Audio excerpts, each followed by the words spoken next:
one of those crazy. So then Sunday, I think they were supposed to go on a date, and I'm like, shit.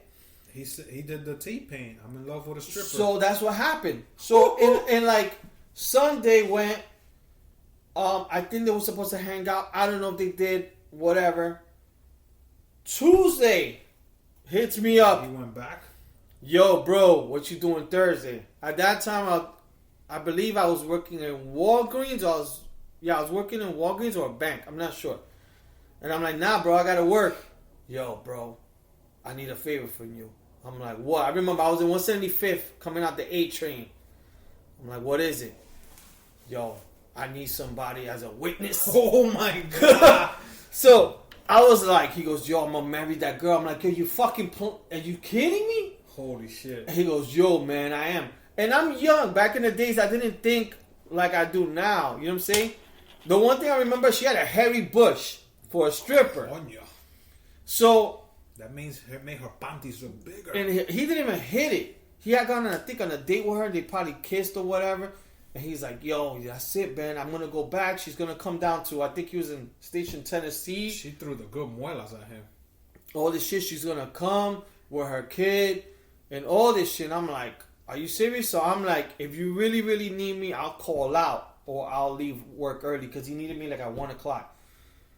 But I'm like, if you can't, get somebody else. Like, get your brother or something. Because I have to I didn't really hear from him. And then, like, I was in limbo. I didn't hear. So, he didn't hit me up or whatever. I didn't go. So, then the next thing, yo, bro, I got married. It's like Friday. It's like a week after. Holy shit. Funny thing was I kept in contact with Andrea and me and her. And I was telling her, yo. And he's like, because that girl was, like, new. She didn't know her that much. And she's like, yo, are you serious? Like, she didn't believe because then she was like, yo, that girl, like, a lot of bad shit about her. I was like, I don't know, man.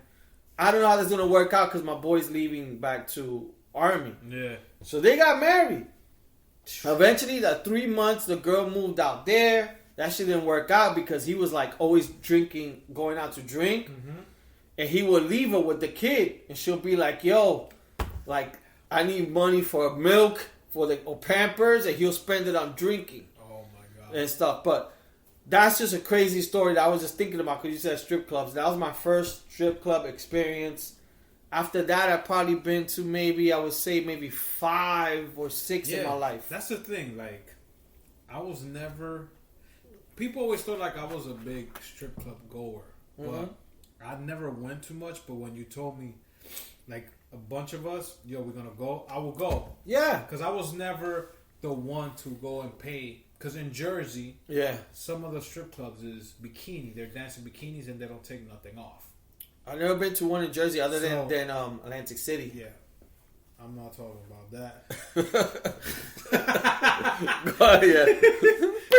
Yeah, we pressed the button on that. Yeah. So, I've been to strip clubs in Jersey. Like, there's one called in Seacock. It's called AJ. And I went there with Baron. Yeah. One of our friends. It was straight bikini, girls in bikinis. I was like, dude, I don't want to pay singles to look at girls dancing bikinis. Because I could go to the beach when it's in the summertime, and I could look at girls walking around in bikinis and don't pay for shit. But these girls... Are these topless? Not the one I went to, AJ's. Mm-hmm. There's some of them that are topless. Like, what happens if you pay for like a lap dance? They just give you like a lap dance? They give you a lappy. Yeah. Then like... Chris Rock set, Champagne Room. Yeah. And they did have the $150, $200, and you do whatever. Yeah. A season of the story. Yeah. It depends on which one you go to. Yeah. It's fully, you know what I'm saying? Yeah. But the one in Seacock is, that one, I went with Baron. I think it was our boy, James. You know James. Yeah. Sergey, I think. Oh, my God. Girls were beautiful, but they're in bikini. There was one that she had a tattoo, and I'm always gonna remember her. She had the tattoo in the back by her ass, right on top of her ass cheek. Yeah, and it said the tramp stamp.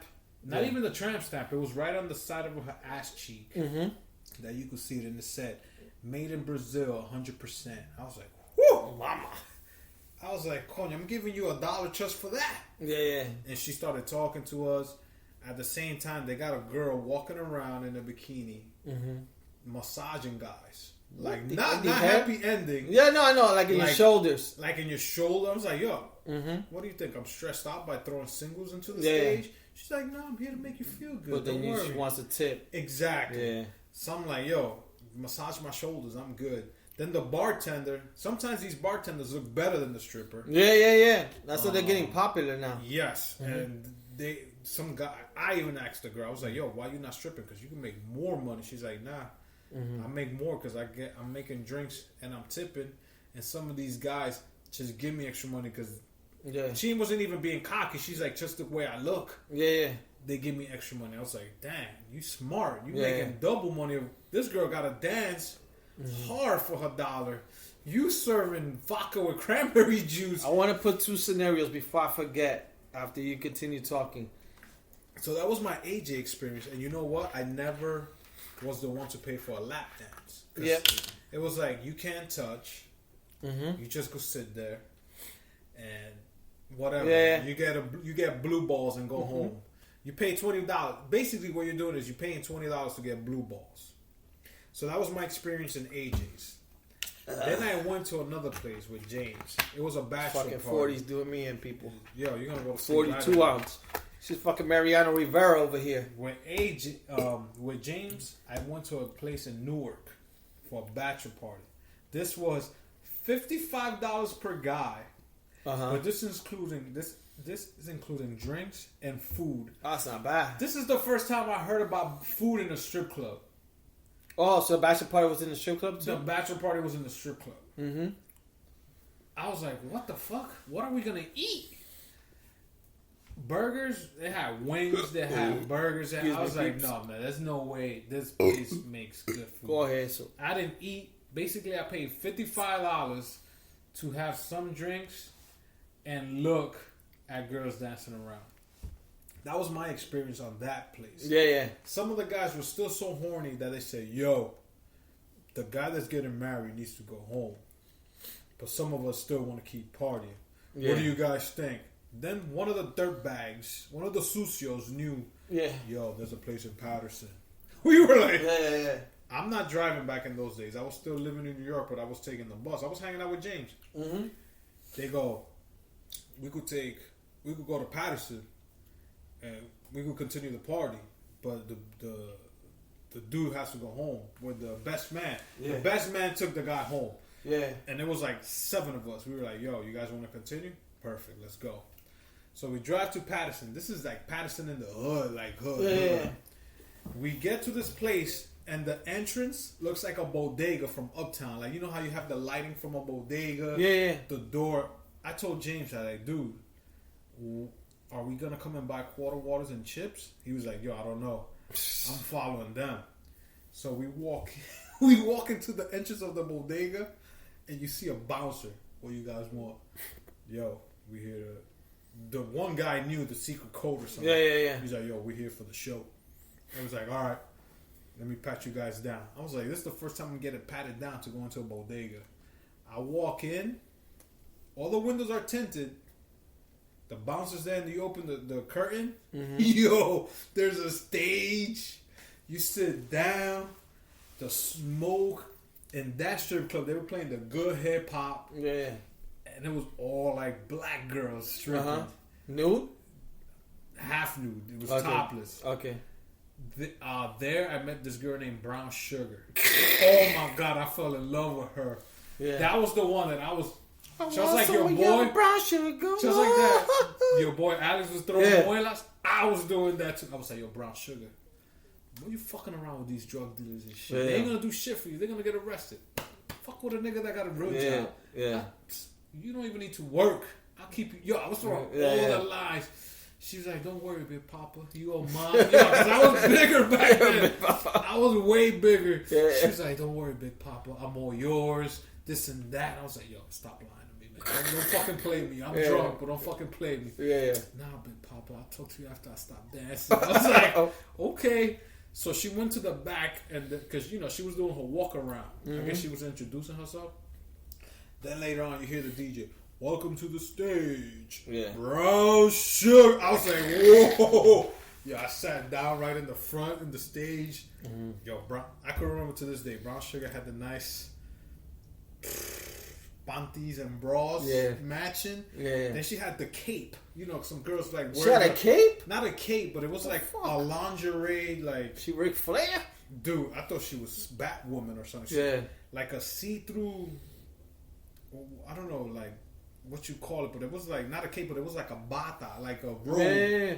Like long, see-through, and she was whipping it on stage. She took it off. She was like, "Yo, this black girl had me like on cloud 9." Yeah. And every time she came by me, I was like, "Yo, Brown Sugar, you know you mine." She's like, "Yeah, Big Papa, I'm yours." Use my credit card. Yo, I was like, "Yo, you about to hit the ATM?" Dude, I think I wasted all my money. Your whole paycheck. It was Friday, dude. You're like, what am I gonna do tomorrow? Monday, I only had like $10 for a week. I know. Those days, I had to stretch $10 for your whole paycheck, bro. Yo, back then I used to get paid and waste that shit. Back then, I was eating Doritos. If I got paid $200 was gone one night. Dude, Monday I was hurting because I was like, how can I stretch $10 for a week? Because Brown Sugar took a lot of my money. James was like, "Yo, you okay? You need money?" I was like, "Nah, James, I'm good." Yo, man. That strip club I remember like vividly, like it was there. AJ's I remember. The one in Patterson I never got the name for. Wedge, Naked City. Then there's the one in the Bronx where Cardi B used to work in. I think that's the one I went with Alex. I forgot the name of it, but it's not Naked City, but it's like Silhouettes with a Circus City, Scandals. Because even the DJs go there and perform like DJs. Yeah, I know. Scandals. I forgot the name of it. In the Bronx. It's like a real popular one. Yeah, I know. I went there once or twice. Sin City. There you go. Yeah. That was okay for me. I don't know. These dudes thought it was like special, but I never. Then the ones that I don't want to talk about. That one was like my bachelor party. We gotta go to one in Florida. What are you talking about? There's nothing. There's nothing you're talking about. But yeah, Joe. The one thing before I click into two scenarios. So you talked about some experience in the strip clubs, or to like some I guess weirder ones. So there was one time I used to go to work for London. I used to go to London for work, and I remember.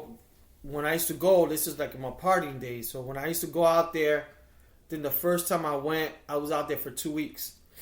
So I was pretty much going out every night and then going into work like the next day, like hanging out till like 3 or 4 o'clock in the morning and then going into work. So I remember I would be bored because I had no friends. You can't really call people because it's too expensive. I couldn't even text people because that was expensive. It wasn't free like nowadays. So a lot of times I'll just be by myself. So I would do drinking with my coworkers, but we did pubs because that's what they do after work, which is basically a fucking like a bar filled with guys. There's no girls. So you do the pubs after work from like 5 to like 8:30. You're already nice because the pints over there are much bigger than the pints over here. The pints in London are like way bigger. So by the time you have four, like you're already fucking fucked up. So I remember I went, I had a few pints, got back to my room, and I'm already like electric. I'm like on. I want to hang out. Yeah. Like quiero ser jangueo. I'm like, I drank with my coworkers. They went home. I'm like, oh. So I'm going to the internet checking out spots, and I used to go to a few clubs I would always go to. So one night I went to a club, and this is crazy. I would go by myself, walk through a park at night, pitch black. Over there in the country I didn't even know, just walked to myself and put 50 Cent. And I'm like, yo, somebody touches me, I'm gonna fight him. Whatever happens, happens. New York Lee. So I would go to a club, and I remember one time I went to a club. You know how you come out fucked up, and I got in the cab. Where's the strip club? And I knew like the names because I searched them on the internet. So I told the guy, take me to the strip club. So he took me. He dropped me off like more or less in the corner. And then I'm in the corner, I'm like, what the fuck is this place? And this shit's like an alley. It's like, let's say the South Street Seaport, you know, has the little alleys. Yeah. But in another country, you don't know nobody. There's nobody out at night. It's like probably 1 o'clock,